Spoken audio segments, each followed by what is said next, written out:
Now, my libertarian message is simple. Washington, D.C. is out of control. If it was a reality show, it would be called Government Gone Wild. Government is a failure. Government is a failure. The two-party system is a failure. It's a disaster for the people. I call the Republicans and Democrats big and bigger, dumb and dumber. The two-party system has one single goal, whether you're a Republican or a Democrat, and that is power. Enriching yourselves and creating power and staying in office. And the only way to increase your power and your control over the people is through bribery. If you expand government and you add government bureaucrats, that's more votes.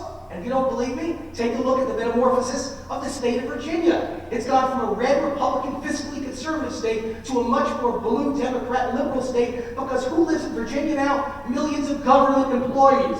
You give away money to defense contractors, and they hire people, and pretty soon there's an entire industry of millions of people, and they vote for more government because their check depends on it. You bring more bacon home to your district as a congressman, even if it's wasteful bacon, even if it's an earmark and it's hidden from the public, and you build more bridges to nowhere, and you get more votes. It's bribery. You create more museums dedicated to the asparagus to your home district. And next thing you know, you've wasted the American taxpayers' money, but the people in your district say you brought the bacon home, you bribed them, and you get reelected. It's a vicious cycle. The latest results, the latest polls show 54% of the American public is in some way dependent on government. They're either collecting a check, or they're working for the government directly, or they work for a company that collects a check from the government. You know what that means? I'm staring at the other 46%. We're the ones that pay the taxes. We're the ones that pay the bill. Don't you think there's an inherent conflict of interest when you work for government and you're asking for more spending? You're not the one paying the bill. The 46% is.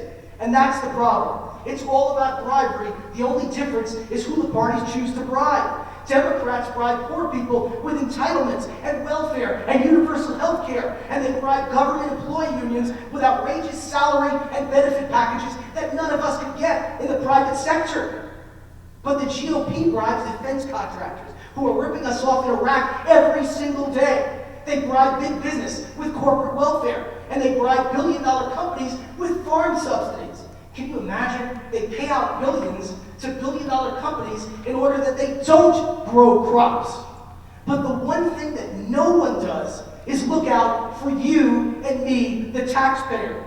Government and the two-party system is out of control. We're losing our money, our rights, our property, our freedoms, and most importantly, we have lost track of the Constitution of the United States of America.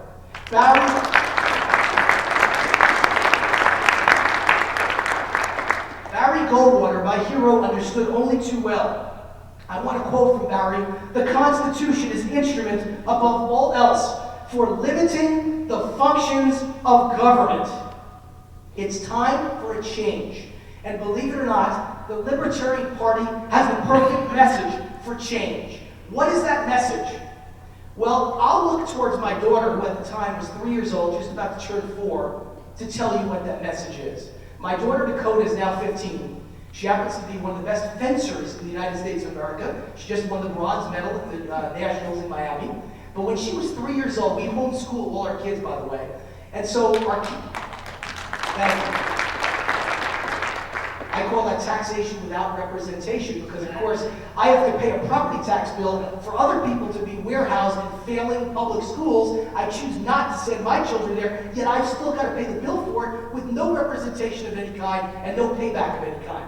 But my daughter, because she was homeschooled and I kept her away from public school teachers, was a very bright and advanced girl at the age of 3. We lived in Malibu, California at the time, and we used to go out for a dad and daughter night out, basically a date night, me and my daughter, and we'd go to Taberta Tony, the famous Greek restaurant in Malibu, where all the big Hollywood celebrities go. And my daughter had blonde hair and blue eyes and little pigtails. She used to look like Bam Bam from the Flintstones. And everybody in the restaurant loved her. When we came in, the owner came over to dance with her and kiss her, and the cook came out of the kitchen to make a special meal for her, and the guitar player came over and dedicated a song and played the song with us, and the waiters and waitresses threw dishes with her and yelled Opa. And one day I looked at my daughter, and I said, Dakota, why do you think you're so popular here? In this restaurant filled with celebrities, why do you think you're a celebrity? Is it because you're so beautiful, baby? And she looked at me and said, no, Daddy. I said, is it because you're so wonderful? No, Daddy. Is it because you're so smart? No, Daddy. I said, okay, big shot, why do you think you're so popular here? And she looked at me and said, obviously, Daddy, it's because you spend so much money in here.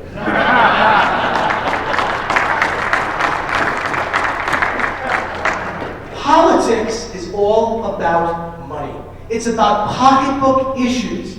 In the end, people care very much about abortion and gay rights and gay marriage and stem cell research and 1,000 other topics. But in the end, one issue trumps everything. My daughter understood that at the age of 3. What voters care about at the end of the day is, will I have enough money left at the end of the month to meet the needs of my family? That's what people care about.